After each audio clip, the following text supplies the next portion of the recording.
eh? Oh, jeez. So you can't take away my lightning bolts, Yeah, eh? you're gonna get nicknamed Muggsy.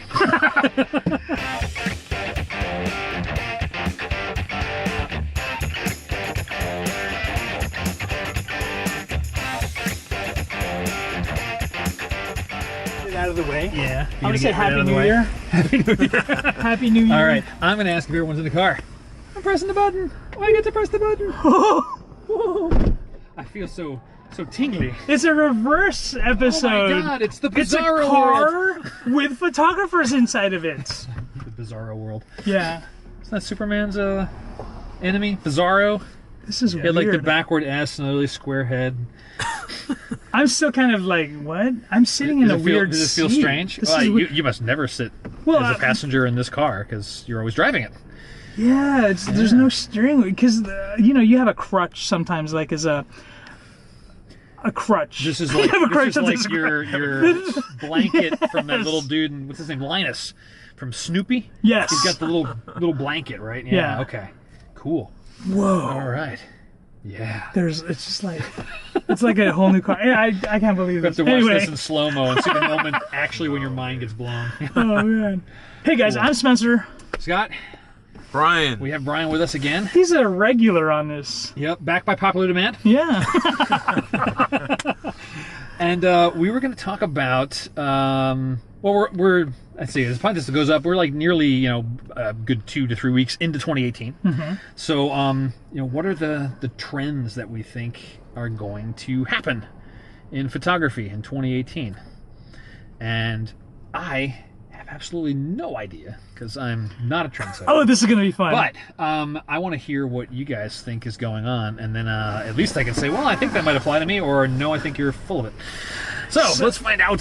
So there's a UPS. This. We're in cars on a street. There's gonna be noise. No, but the thing is that the UPS, like in my neighborhood, I know my UPS guy.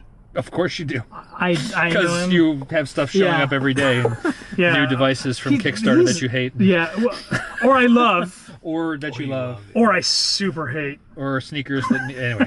Yeah. So. Anyway, so 2018. Yes.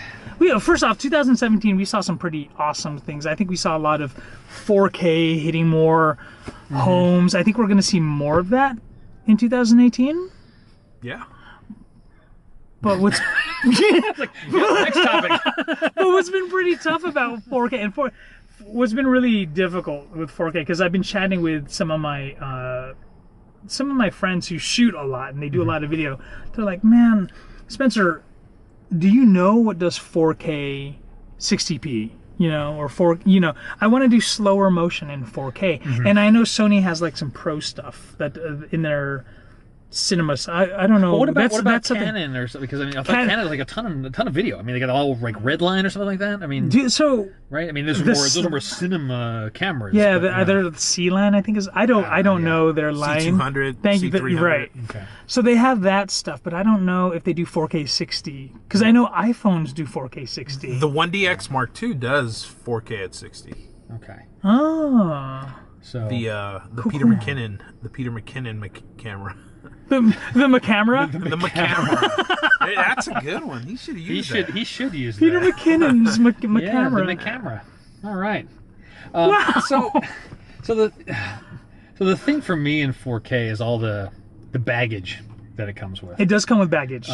Just machine processing power, storage. Whether it be the memory cards in your camera or having to have some external thing you're spewing the video out to when you're out in the field, editing it, software that's going to be able to push all those things, and then being able to deliver it to somebody else that will be able to see it in 4K. I mean, that part's changing, but I mean, I've got one 4K device in my house, and it's the display on my iMac. Yeah. And if it weren't for that, I wouldn't see anything in 4K. I don't know if I have seen anything in 4K, to be truthful. Look, I'll send you some videos that I've been watching, and I'm like, oh, this is really cool. But I think you represent a shrinking population. There are Dashingly good-looking middle-aged man. there's a lot, because I remember going to my grandmother's house and she had a 4K TV and I was like, wait. I get What that is I am happening? definitely in the minority when in it the comes blood, to stuff obviously. like that. I mean, if our TV gets turned on Yeah. once in a week, Yeah. that's a lot. We don't have television service. We don't use the screen. Occasionally we watch a movie on it. But yeah, I get that. But I'm thinking more in terms of, certainly for working professionals, that video is a big part of it. Something I would love from 4K is just be able to extract out a portion of it as 1080p, because then you get like 2 camera angles for the price of one, kind of that illusion. But you know, the folks that, you know, I bought a computer 3 years ago. I don't want to upgrade it, you know, as much as you need to I would say every 3 to 4 years. There's people that I'm not willing to do that. I just can't do it. The TV thing, I think, is a little different story. Yeah. So perhaps being able to consume 4K more readily by a bunch of people, I see that certainly increasing. But for folks that, like, you know, oh, this camera, the new thing, it's got 4K in it, I got to go out and get it. I don't know if that in and of itself would be a driver for what I'll call the mass market. So let me play devil's advocate to your devil's advocate, right? So you said that there's a whole, like, infrastructure to that, but there was also an infrastructure to being able to edit 42 megapixel raw images and having hard drives that can take uncompressed versions of those things. So, and that's just kind of the industry. There's always going to be movement upwards with regards to the footprint that our processors are going to have to take, the storage is going to have to take. It's always increasing. Nothing ever shrinks, you know. So by the way, I don't know if you guys saw that, there was a guy in a boosted board that went right by, and like every video on YouTube that's made it has had a boosted board in it. All right. So hey. Anyway, so I don't think he was on camera. Maybe that well, angle. you might see there's like 5 pixels moving this way behind Brian over here. I was like, anyway. B-roll. Quick, chase him down. B-roll. So 4K I think is going to be hitting more. And when I said you're part of a shrinking population, when I saw my grandmother's 4K TV, that I don't know, she probably watches her soaps on. I don't know if she watches soaps. I don't know. Yeah. Oh, no, it's one of those, look, the next time I need to go get a TV for whatever, I'm sure it'll be 4K. It's cheaper. But that's the consumption side of it. Yeah. If you're talking about producing content creation, the hurdle is getting harder and harder to overcome. I don't want more megapixels in my camera. I don't need them. And I would argue that many people that are enthusiasts, hobbyists, whatever you want to call them, they don't need 50 megapixels, 60 megapixel, 80 megapixel uncompressed, you know, raw files, because what are you doing with the photos? You know, and so what am I doing with the video? And if I'm making home movies or something, you know, I don't know. Maybe I'm okay with 1080p. But, you know, so there's always going to be, there'll be a generation that'll spin over, and then this will become, it's normal, and people are already talking about 8K. I was like, oh, great. Yeah. You know, just a few years ago, we were all about 480p. You guys remember that? 480p, and then like DVDs came out, and then DVDs technically were not 1080. Technically, DVDs were still 480p, I think, right? I don't know. Okay, so my point is that it's going to be a shift. We're in that transition area, and those who had standard definition televisions are a shrinking group.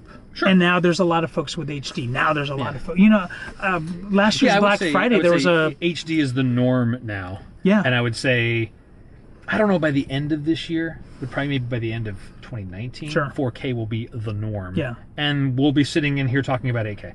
So now with the iPhone shooting 4K at I think it does 4K at 120 frames, which is I think that's the iPhone 10. Wow, it's crazy. Yeah, it's doing 4K at 120 frames. So it's I'll disagree with you, Scott, and I'll say that I think it's the norm now. You know. Yeah. Yeah. Well, let me. I think 2017 was the year of the 4K. How many people you see running around with the iPhone 10? Actually, I mean, you know, a surprisingly large amount. I mean, I'm gonna keep playing devil's advocate because there's a dollar value associated with it too. I mean, there is, no doubt. How much money am I willing to spend on whatever it is? Let me change etc. your paradigm though. You don't technically need to do 4K video. Like, case in point, I did a time lapse and I shot it at full 42 megapixels, right? And I remember putting this time lapse out, and it was here the Milky Way is doing this, clouds are coming in here, and there was some dynamics happening in a fairly static frame, but as you'd go, you'd see movement. What I've seen people do is they've taken 4K time lapses like I've done, or I'm sorry, not 4K, 42 megapixel time lapses. Yeah.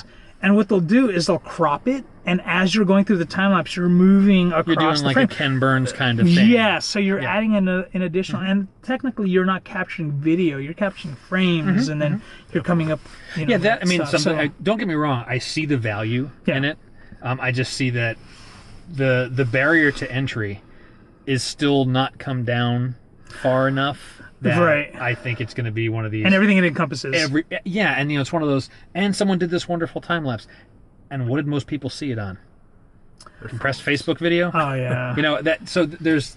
I hate to sound like get off my lawn, old curmudgeon kind of guy. It's just see Papa. No, that was the dude from the 19. That was like the Popeye cartoons way back. That what I just did? Yeah, we're gonna go rob a bank here. That's okay, Papa. No, you can't take away my standard definition television. Like a bad Muggsy mob guy from the 20s. That's my TV, see? Hey, sitting in the chair brings out accents. I get it. The voice chair. That is the voice chair. Yeah. All right. Well, I'm pretty sure we beat this to death. Okay. But fair enough. 4K certainly a trend, and it's going to continue to grow. Sure. Yeah. What else am I seeing? What else are you seeing? Yeah. I think it started late this year, and with Hasselblad releasing the X1D. Yeah, X1D. And they I think they were the first company to put a USB-C in a camera. And then Sony followed up with the A7R3. Yeah. Putting USB-C on there. So I think that's going to be a trend that I'm excited for. I USB-C or faster ports on a camera? Both. I think having one cable for everything is going to be good. Oh, that is nice. So. I think that's a fair one. I think Apple is usually somewhat of an indicator on that. I mean, they did this with the MacBook line. Yeah. And I'm still hating it because I have Dongle City. But eventually... Hashtag Dongle City. Yeah, right. Dongle City, USA. But eventually, that will become the norm. Yeah. And, it's like the Thunderbolt thing, right? Most people are like, oh, Thunderbolt, Apple made this great thing. No, Intel made it. Yeah. Apple just adopted it early. And it's the same kind of thing. That's a good one. I think. I like that the photo industry is now adopting it because they're late. I think. No, that's very true. A lot of times you see like the photo industry trails the consumer electronics industry. Definitely. They tend to do that, and so it's kind of nice to see it play catch up with the rest. Yeah. I don't want to buy a device that doesn't have USB-C now. Oh yeah. So. It is nice because like on my A7R3, I can have power in on one of them. Meanwhile, I can also copy files off while the thing is being powered by a USB battery pack, or I can remote. I can use it like an intervalometer or something like that, with all that stuff being plugged in, because I have 2 ports. Yeah. So and you can plug things in at night without looking. Plug it in. With USB looking? Because of the orientation. We're still on USB. Yeah. That's right. I'm sorry. That's right. I saw some funny little USB-C is reversible. That's right. There was some funny little comic about like USB. There's like there's always 3 tries. You try to put it in, then you flip it over, it doesn't work, and you flip it back original orientation, then it works. So you always got to do it 3 times. Yeah. Look at that. Yeah. So the lightning ports on the phones and something like that. Just doesn't matter. Yeah, that's awesome. Interesting though that you mentioned lightning ports because so Apple brought USB-C onto their device, and that's all the ports, right? Yeah. And all of a sudden, USB-C is like appearing on more and more Apple products, with the exception of the iPhone. Yeah, I'm guessing it's like Johnny Ive. It just keeps getting a little bit out there with everything having to be complete and total. Nothing else is in there. There's no. It doesn't seams. Massage my mentalness. It doesn't do anything. Only thing I need to operate it is a finger. Yes. What? Or my spirit. Simpler than a finger. Lightning's gonna last forever, see? Lightning forever, see? Oh, jeez. So you can't take away my lightning bolt, see? Yeah, you're gonna get nicknamed Muggsy. Okay, so another thing that I've noticed is, it's the awesomeness of smartphone pictures. Let's call it the machine. The awesomeness. What do you call it? Is what I call machine learning. There was a term, like not augmented reality, like technical assisted photography, or I forget there's a phrase that was being kicked around the industry for exactly what you're talking about. Yeah. Computational photography, that was it. Yeah.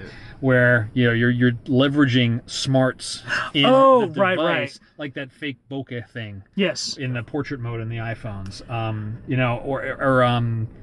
you got even to a degree like, what used to be Lightro, and there's other cameras that are doing it now where, it's like, take the shot now and focus later kind of stuff. Well, there was this thing that, was it 2016 or 2017 that really hit? It was so popular. You took a photo of it and then it turned it into some type of artsy thing. You guys know what I'm talking about? It was an app that Prism. Yeah. So Prisma.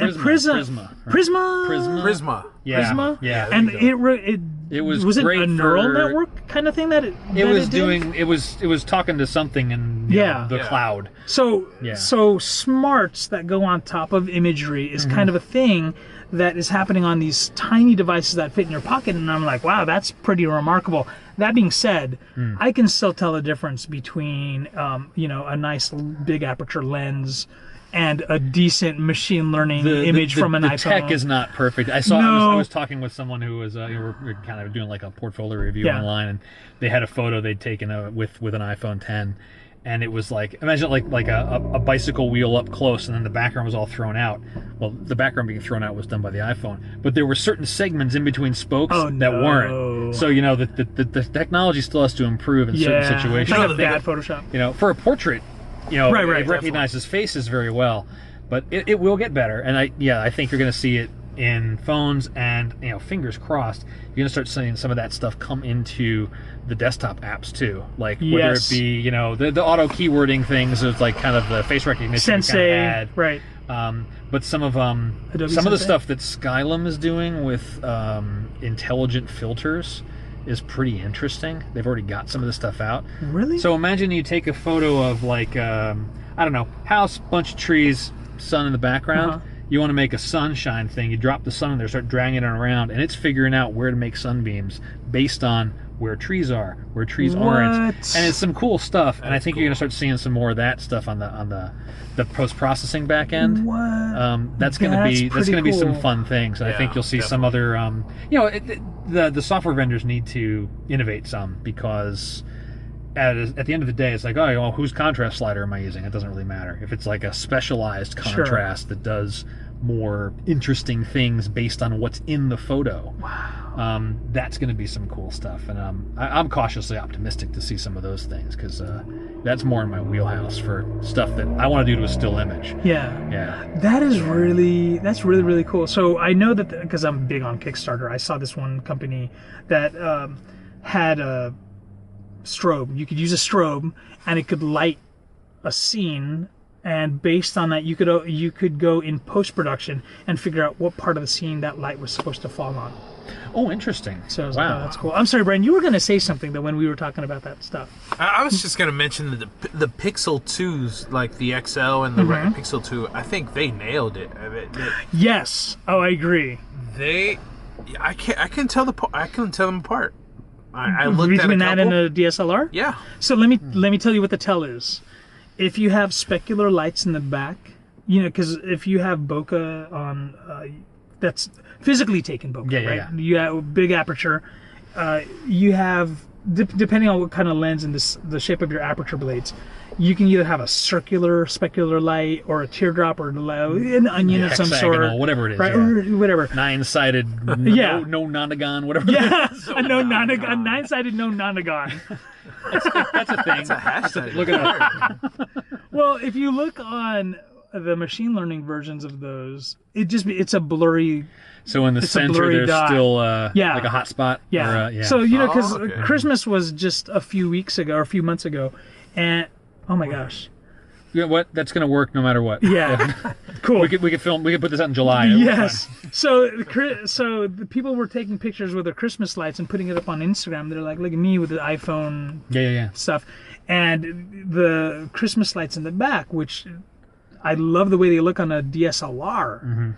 Because the bokeh, they weren't there. And it was just, it was a nice out of focus background. But that's the tell for now. Yep. But as things get smarter, it'll get better. It's gonna get there. Yep. Oh man, could you imagine though? Like, I mean, when machine learning gets there and it learns exactly what the specular lights are, you can change that bokeh quality to like a cat's face. Yeah. Well, I've actually seen people do that, but they've taken Lens Baby did that. Muggsy is back. No, they took like construction paper and just cut out a small shape, and you put it over the front of your lens, and then it creates those shapes in the bokeh. Yeah, but I used to sell that at Sammy's camera. Oh, really? There you go. Yeah. There you go. You're a very intriguing man, Bryan, because like you've been with Sammy's for a while. You were historically with Sammy's for a while, then ultimately you went and you became part of like ThinkTank and the mind shifting, and then now you're with Sony. You've seen the industry. Do you remember things? I know that this is a kind of a segue. It's okay. To look back in time. Yeah. I remember, like, what do you remember there being stuff like when you were at Sammy's? Because I remember going to Ritz Cameras and I remember overhearing, hey, that cool look, just put Vaseline on your lenses. The Elizabeth Taylor. Yeah, so I remember discussions like that, and now you just don't see that anymore. Do you remember what stuff? I can't imagine putting Vaseline. I know. Yeah. I put you, this is on the spot. Yeah, it's like the old wives' tales of photography. It's like, all you need to do. Yeah. I have no idea. There's not. I mean, it's changed a little bit. For the most part, it's a lot. I mean, it's very similar. So. Okay. Like, there's nothing that jumps out, but I do remember when you used to have to own a camera and a video camera. Oh yeah, in those days, you know, God, you had to have two devices. True. You had to have two devices. That's the biggest thing. So I'm bringing it back to our trends because I'm sure there were photographers in cars going, "Hey, I have a feeling in this year we're gonna see the camcorders meet."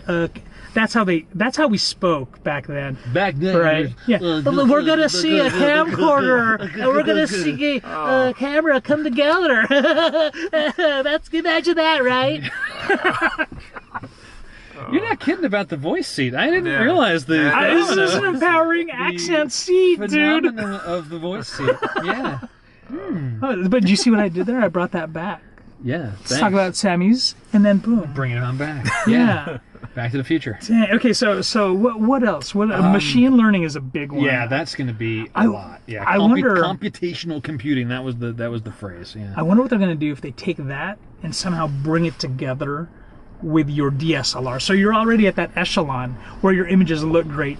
What can machine learning do to it that is bringing lesser optics like a smartphone? You know, I would think that there's some possibility there. For some of the things where you're tapping into, this intelligence in the cloud, whether you're using an app on your phone, like we talked about Prisma, it's going out and doing something and coming back with the results, or your desktop. There's a limit on what you can do with that in a camera because I may or may not have connectivity to the outside world. Sure. Or, it's like, why do we not have GPSs on a lot of cameras? Because it just drains the battery out. But that being said, I can still do some of these things with my iPhone when I'm not on, the network. Right. So it's what does the camera manufacturer, what do they want to do? Yeah. Do they want to do that or not? I don't know. I mean, is it, it's one of those things where maybe I'm speaking for Bryan, but I'm assuming we all shoot RAW, in which case I don't want you doing anything. I'm going to go do it later. Right. Definitely. Versus if you were going to give me the rendered JPEG would have, like, if I RAW plus JPEG, then I get the stuff. Oh, maybe. Yeah, maybe I don't want that neural network touching my photo. Yeah, so it really kind of depends on, what it is you want out of the camera at that particular moment. So I'm not sure. I mean, for these pro level cameras, would I want that? Yeah. And I'm with you there. Yeah, personally, I don't know if I want that. Yeah, definitely. Well, at least not, certainly not all the time. Yeah. If it were a mode, a cartoon mode or something that says, make Spencer-shaped Pokeballs. Oh man, we're bringing the Spencer Boca Balls. You mentioned that at back. some point. I forget which episode that was. But, I love me some Boca Balls. Yeah. Sounds so terrible. Speaking of Boca Balls, it reminds me of Boba Balls. Do you know Boba? Yeah. We all know what Boba is. Yeah. I'm hungry. He's the Fett. Sheesh. I want to go to a cafe. You missed my Star Wars reference, my one and only pull on a Star Wars reference, the Boba Fett. Oh. I don't know Star Wars. It's the only guy I remember because I thought it was a funny name. Oh. His name is Boba. Battery exhausted. Yeah, that one's dead. Oh. Well, I think that's telling us. Yeah. You guys need to get some food, and Boba. these cameras need some food too. Yeah, they do. Cool. All right. Well, we'll see how we did at the end of the year. Yeah. All right. Let's get out of here. All right. All right. Open all doors. How do I do it? We just open the door. This Let's is go. your cup. Ooh. This is the interesting. That was cool.